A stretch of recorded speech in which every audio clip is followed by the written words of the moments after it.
जंग का हो या क्रिकेट का, भारत के सामने पाकिस्तान हर बार मुंह की खाता है। एशिया कप के दूसरी भिड़ंत में पाकिस्तान को टीम इंडिया ने धूल चटा दी, लेकिन पाकिस्तानी खिलाड़ी साहिबजादा फरहान ने जो हरकत की, उससे पाकिस्तान का असली चेहरा एक बार फिर बेनकाब हो गया।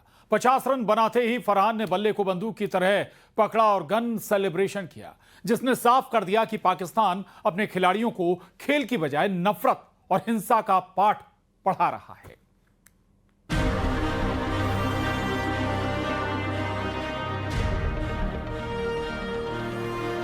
एशिया कप में टीम इंडिया ने एक बार फिर पाकिस्तान को धूल चटा दी, लेकिन मैच के दौरान पाकिस्तानी खिलाड़ी साहिबजादा फरहान की जो तस्वीर सामने आई, उसने एक बार फिर पाकिस्तान को बेनकाब कर दिया। कहते हैं खेल से बड़ा कोई धर्म नहीं, लेकिन पाकिस्तान ने फिर साबित किया कि वो इस धर्म को कभी समझ ही नहीं पाया। उसके संस्कार ही खून से सने हैं। दरअसल पाकिस्तान के क्रिकेटर साहिबजादा फरहान ने जब अर्धशतक पूरा किया तो बल्ला हवा में लहराया, लेकिन अंदाज वही था जैसे कोई बंदूक से गोलियां दाग रहा हो। ये नजारा खेल नहीं बल्कि खून खराबे की याद दिलाता है। ये उस सोच का आईना भी है जिसे पाकिस्तान दशकों से पालता आया है। वहाँ खेल से ज्यादा खून का जश्न मनाया जाता है, और यही वजह है कि एक खिलाड़ी को भी जश्न मनाने का मौका मिला तो बैट से बंदूक निकल आई। बीच मैच खचाखच भरे मैदान से इस पाकिस्तानी खिलाड़ी ने जो संदेश दिया, वो पूरी दुनिया के लिए, मानवता के लिए खतरा भरा संदेश है। दरअसल फरहान की यह हरकत उसकी गलती नहीं बल्कि उस मुल्क की परवरिश का नतीजा है जिसने आतंकवाद को अपनी जमीन से कभी खत्म होने नहीं दिया। पहलगाम में 26 निर्दोषों का कत्लेआम करने वाले आतंकी भी ऐसे ही संस्कारों की देन थे।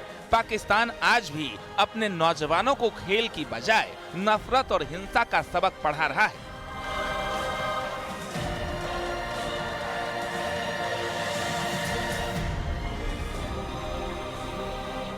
फरहान का बल्ला जब बंदूक की तरह लहराया तो दुनिया ने साफ देख लिया कि पाकिस्तान के खिलाड़ी भी उसी जहरीली मानसिकता से भरे हैं जिसे उसका सिस्टम पैदा करता है। ये खेल का मैदान था, लेकिन इशारा युद्ध और आतंक का था।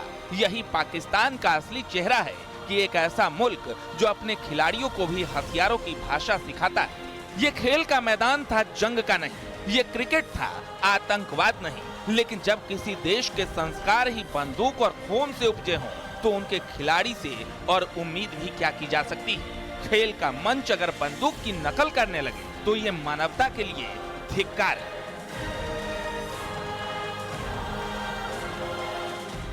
Bureau report, news 18।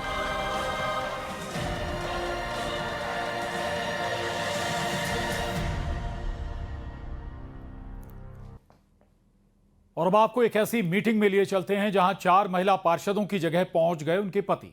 ये बात कलेक्टर मैडम को पता चली। फिर क्या हुआ मीटिंग में, ये लाइव देखिए।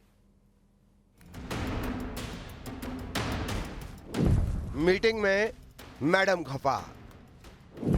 पार्षद की बैठक, महिला पार्षद कहां?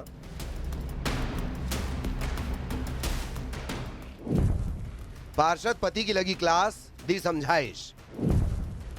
4 महिला पार्षद की जगह पहुंचे पति।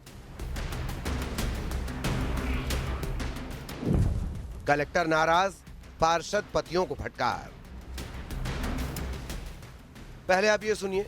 रहती है, जो भी समस्या रहती है उसकी तो विस्तार से मैदान के लिए बताना चाहेंगे तो उसी हिसाब से कि हम आपको ज्यादा विस्तृत इतना बता पाएंगे। तो आप लिख करके दे देते ना। नहीं, मैं लिखा हुआ है तो उसको थोड़ा। अब जरा ये भी सुनिए।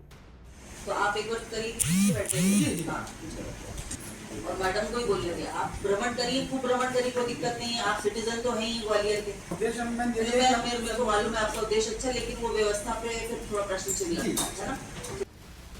इस मीटिंग में कलेक्टर मैडम है, कुछ महिला पार्षद भी आई हुई हैं। खास मीटिंग है जिसमें किसी भी पार्षद का एरिया कहीं बनने जा रहे नए प्लान में सड़क और नाली के काम से अछूता तो नहीं रह गया। इसके लिए बुलाई गई थी ये मीटिंग। जाहिर सी बात है, कोई भी पार्षद ये नहीं चाहेगा कि उसका एरिया विकास से दूर हो जाए।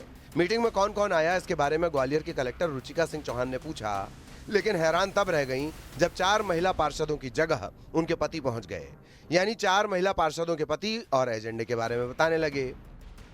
नॉलेज रहती है, जो भी समस्या रहती है उनकी जानकारी तो लोग विस्तार से मैदान के लिए बताना चाहेंगे तो उसी हिसाब से कि हम आपको ज़्यादा विस्तृत इतना बता पाएंगे। तो आप लिख करके दे देते ना। नहीं ना, लिखा हुआ है तो उसको थोड़ा। उसके बाद पार्षद पति तरह तरह की सफाई देने लगे। ये भी कहा कि क्यों महिला पार्षद नहीं आई, काम की व्यस्तता बताने लगे, गिनाने लगे। जाहिर सी बात है, जब जनता ने जनप्रतिनिधि के रूप में महिला पार्षद को चुना है तो अपनी बात रखने उन्हें मीटिंग में आना चाहिए। महिला पार्षद के पतियों का क्या काम? इसके बाद 4 महिला पार्षद के पतियों के पहुंचने पर उन्हें समझाइश दी गई, या कहें अलग अंदाज में फटकार भी लगाई गई और पीछे की कुर्सी पर बिठा दिया गया। को व्यवस्थित करने के लिए, सड़कों सही करनी, चीज़ों को व्यवस्थित करने के लिए एक अभिनव पहल किस तरह की क्या की जा रही है जिसमें सहभागिता नीचे तक की आ रही है?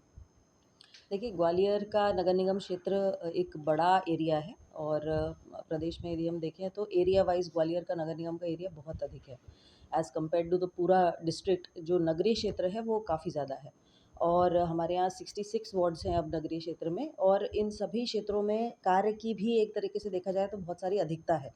कहीं ना कहीं ऐसा मुझे लग रहा है कि जो स्थानीय जनप्रतिनिधि हैं जैसे कि पार्षद हैं, वो यदि इन कामों की मॉनिटरिंग में सहयोग करेंगे तो बहुत अच्छे रिजल्ट्स आ सकते हैं। नंबर पार्षद पतियों को बैठक में सीट से उठाकर दर्शक दीर्घा में बैठाया गया। इसके बाद महिला पार्षद की जगह बैठे पार्षद पति पीछे की कुर्सी पर बैठकर सबको सुन रहे थे। आज की जो कार्यशाला उसका मुख्य उद्देश्य ये है कि अभी जो रोड्स या फिर नाली का प्लान बना है इसमें कोई एरिया इनका छूट तो नहीं गया है, तो उसको एक बार क्रॉस चेक करने का प्रयास है कि आधिकारिक लेवल पर और जो हमको सीएम हेल्पलाइन में शिकायत आती है उस लेवल पर, उस हिसाब से तो हमने अपनी मैपिंग कर में नगर निगम की टीम को बुलाया गया है, पीडब्ल्यूडी को, एमपीआरडीसी को और स्मार्ट सिटी को, यानी कि नगरीय क्षेत्र में जितने भी विभाग रोड इत्यादि का कार्य करते हैं, आज एक ये समन्वित कार्यशाला है। कलेक्टर ने यह भी कहा कि अब महिलाएं सबल हैं, पत्नियों को ही काम करने दीजिए। अब 4 पार्षद पतियों के मीटिंग में पहुंचने पर लोग कई तरह के सवाल भी कर रहे हैं। ग्वालियर में सुशील कौशिक के साथ bureau report, news 18 Madhya Pradesh, Chhattisgarh.